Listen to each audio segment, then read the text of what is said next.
Takže to jde sem.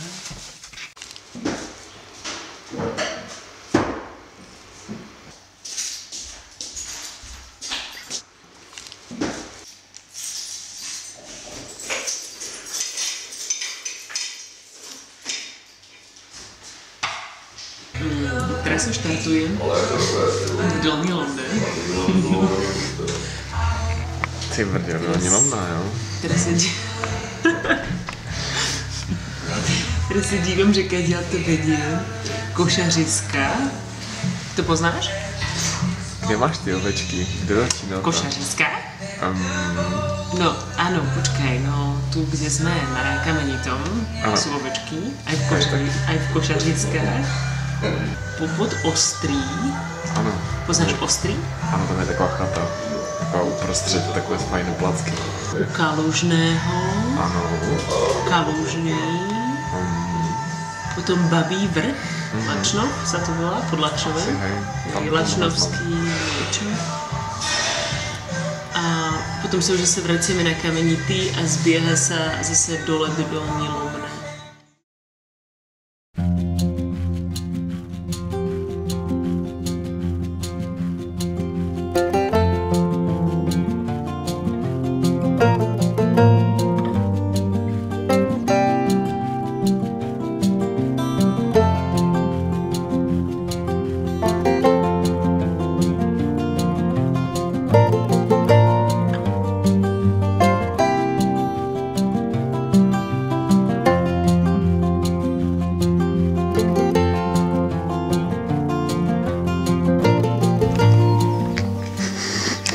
Trojfarebná. A víš, co znamená trojfarebná? Že máme asi kočku. Že je pre šťastie. Takže táto čaká na chatě Kamenitý. Jaká je milá.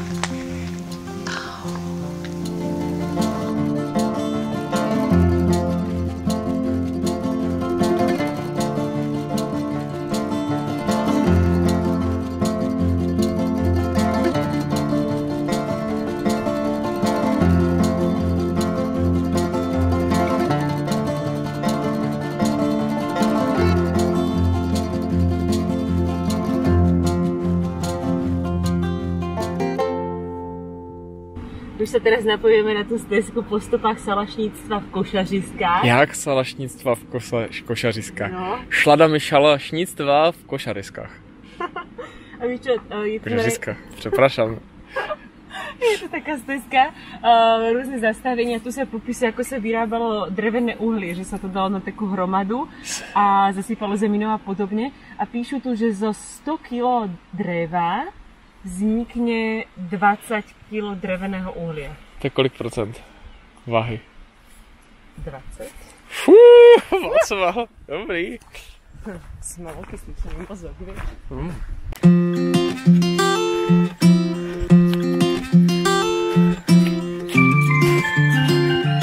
2 kiláky jsme tam. Čertovačka. Prvá? Prvá. Co? Doufám, že nám něco nachystali. Posedenie tu.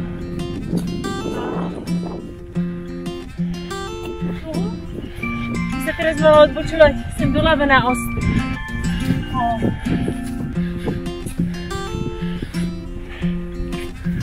Famózní. Pod Ostrým. Na Ostrý sú to 2 kilometre a tam je tá občerstovačka.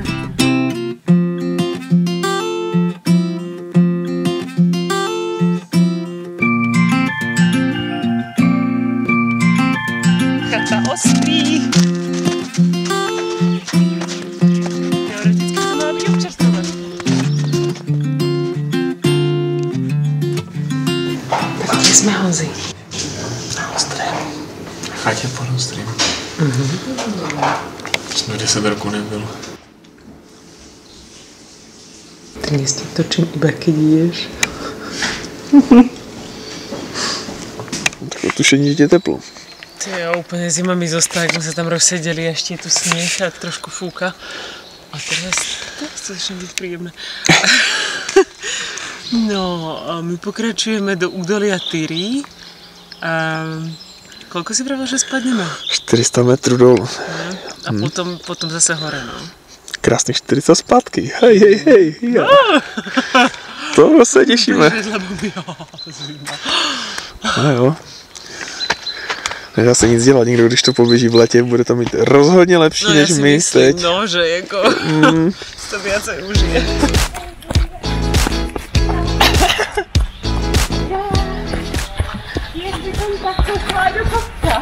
No jo.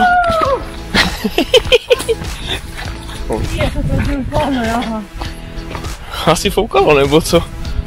Krásně. Teďka ty zkusil? 12. To je jar. Dobrý. Poprosím vás jedno cappuccino a mala by som to mať rezerváciu pre 4.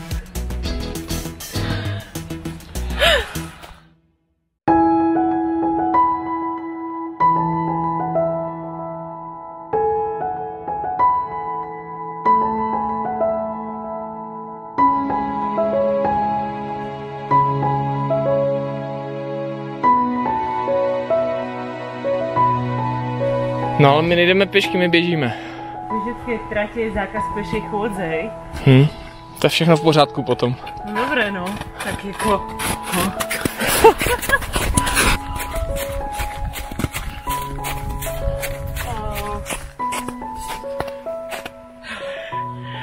Takže tu medvěd opravdu byl. A to je čerstvé. A to on to pokračuje. No, tak... Tak počkej, teraz by som mala povedať to, čo som chcela.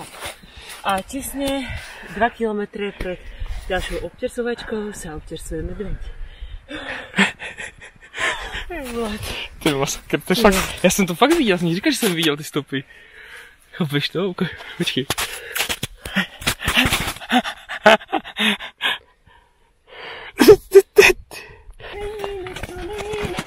By bylo přímo veselo, hlavně nesmí být i smutno, tož aby se brčelo. Lebo ak mi to medveďa zaručenie odstraší. Tak je to Honzův zpěv. Mám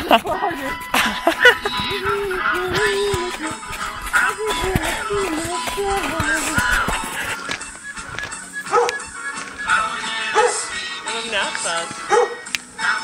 Nechat to. Ale keď dobehneme do cieľa, tak by sme sa teoreticky mohli vrátiť a spať tu. Čo? Nie? Na kameni to? OK. Knedle na páře meruňkové. Tam se začal nový život. Doleva.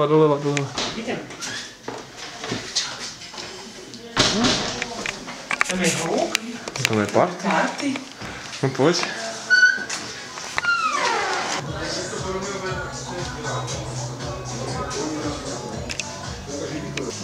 Tak čau.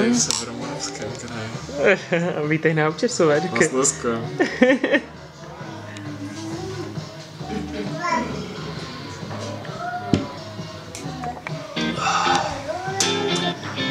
No nic, máme mokro v botách. Točím výhled a my běžíme dolů, jako. Tady dolů. Jo no, přesně tam. Václav, utíkej. Běž, Václav, běž.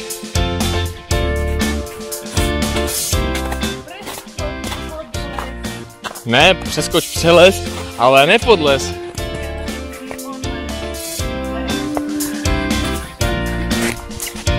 A nevím, si vzpomínám na Švédsko a jak to jsme říkali, to je všechno, co umíš. Horní Lomná a nás čaká v podstatě finální krpál. A pak už se jenom zdýhá. No, ale ten kopec má 2 kilometre a prevýšení nějakých 300 metrů. No, pohoda. No jasné, tak začíná schodami, to je super.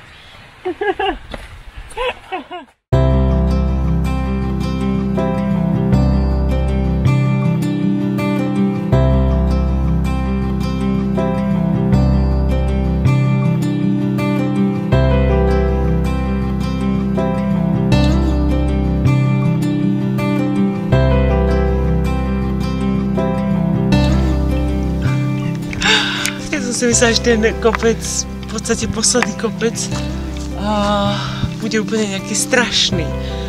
A vlastně není a je úplně úžasný, lebo je to tu také rozláhle, všade sú tie výhľady a úplne mi je ľúto, že teraz už len ten záverečný zbeh a že už to končí, hej, že to je wow. Moje srdce niekedy beží rýchlejšie ako moje nohy. Vlastne vždy. To je krása!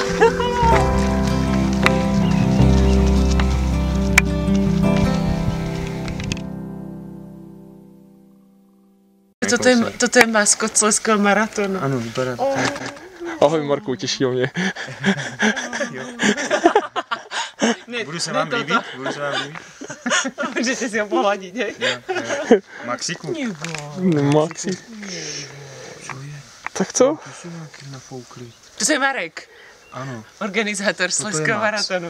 A toto je Max. Nech to, Maxiku. No. Ta maratonská hlavní trasa tam má teda 42,5 km a ta se shoduje v podstatě s tím, co i minulé ročníky bylo a obchází tady ty nejhezčí kopce a nejhezčí chaty v okolí té dolní a horní Lomné. I když se to nezdá, tak přes 2000 metrů se tady nazbírat dá. Přímo maraton, ten 42km, ten určitě sedne každému závodníkovi, který má chuť si zazávodit pořádně, ale dál určitě a účastní se vždycky i takový nadšenci, pro které to je třeba zážitek jednou za půl roku nebo za rok, že se nachystají na takový závod a můžou si to užít klidně i po 6-7 hodin, po tu dobu, prostě po kterou je ten závod otevřený. Takže i takoví nadšenci, kteří jsou sportovně založení, ale ne vyloženě závodníci. No a ta kratší trasa už je pro takové, řekněme, kteří trošku trénují, závodí a chtějí do toho lesa si to jít užít, ten červnový víkend. No a ta krátká, to je jasné, to je spíš pro děti a pro úplné začátečníky a pro rodiče. Ten kout tady je pro mě zahalené takovou romantikou a takovou vzdálenou romantikou toho odsunutého severovýchodu v tom rámci toho Česka, protože není, řekl bych, tady není to úplně turisticky známá oblast, ale přitom je to tu nádherné a vlastně tento sousedství s Českem a s Polskem tomu dává ještě punc takové fakt jako takové té neznámé, vzdálené prostě nějaké těch vzdálených dálek. No. Častokrát se traduje, že některé ty závodníci berou tak vážně, že jako by šlo o zlaté trenky. A tak se mi to tady vážně půjde. A tak se mi to slovní přirovnání líbilo, že jsem si řekl, že by se to konečně mohlo uskutečnit a zrealizovat někde. A připravili jsme nakonec i to, že budeme mít pro vítěze i malý šperk ve tvaru zlatých trenek. A bude skutečně ze zlata, takže si myslím, že ti vítězové si přijdou na své. No a bude to takové hezké zpostření, si myslíme, aby to nebyla jenom vážná závodní akce, ale aby to bylo i více zábavné. Tá trasa je fakt veľmi pekná, predovšetkým keď vyjde počasie, tak je to úplne nádhera. Ale myslím, že je veľmi náročná. Už len ten začiatok je úplne brutálny kopec. Takže myslím, že zadarmo to závod rozhodne není, ale niektoré tie miesta naozaj stoja za to. Ten posledný kopec pred chatou Kamenitý je nádherný. Keď si to tam človek prebehne a občas sa zastaví a pokochá sa tou krásou a nikam sa úplne nejak extra neženie, proste, že si to fakt chce užiť, tak si to podľa mňa úplne maximálne užije, lebo tá energia je tu strašne príjemná.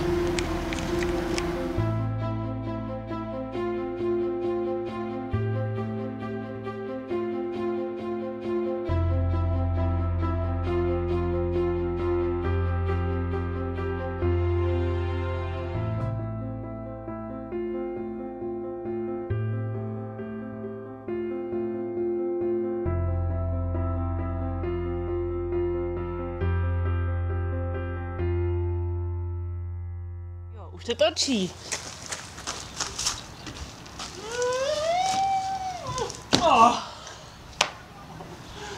Jo.